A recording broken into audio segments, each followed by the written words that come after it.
ঐতিহ্যবাহী জঙ্গল আর জঙ্গলে আইছি ঘুরতে ঘুরতে মনে হয়ে গেল গা তাই যে জঙ্গলটার মধ্যে আইছি অনেক বড় একটা জঙ্গল।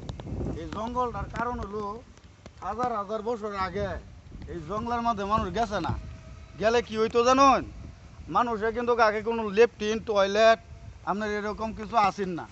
এটার মধ্যে মানুষ আগে পায়না প্রসাব করতো, আর ওহন গেলে পায়না প্রসাব করলে আপনার যুগ আছে না, আপনার যুগ চীনা যুগ শীত পাইরা গেরা মনে হচ্ছে আপনার শরীর ধরে, মনে হচ্ছে আগবাইন দূরের কথা, মনে করুন যে মনে হচ্ছে লোড়া লইয়া দৌড় দিও লাগবো।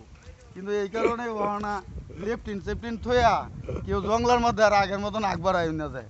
পরিবেশটারে সৌন্দর্য করুন, সৌন্দর্য করিয়া বাড়িতে একটা অন্তপক্ষে একটা টয়লেট আর একটা লেফটিন দিন যে ঘর কানতে দিলে দিবান, না দিলে না দিবান। আগের মতন বন্ধে যায় আর জঙ্গলের মধ্যে কেউ আগবার আইন না যায়। জঙ্গলার যদি আগবার আইন না কিন্তু চীনা যুগ আছে, এই যুগে কিন্তু আমরা সিট মারা জিনম হলে না ধরতারে, তাইলে ব্যাক করলে নাম কামটা কেউ করুন না যায়। অন্তপক্ষে নিজের ঘর নিজের বাড়ির আপনারা একটা টয়লেট লেফটিন কষ্ট করে হলেও কিস্তিতে লোন তুললে হলে একটা লেফটিন দেন যায়।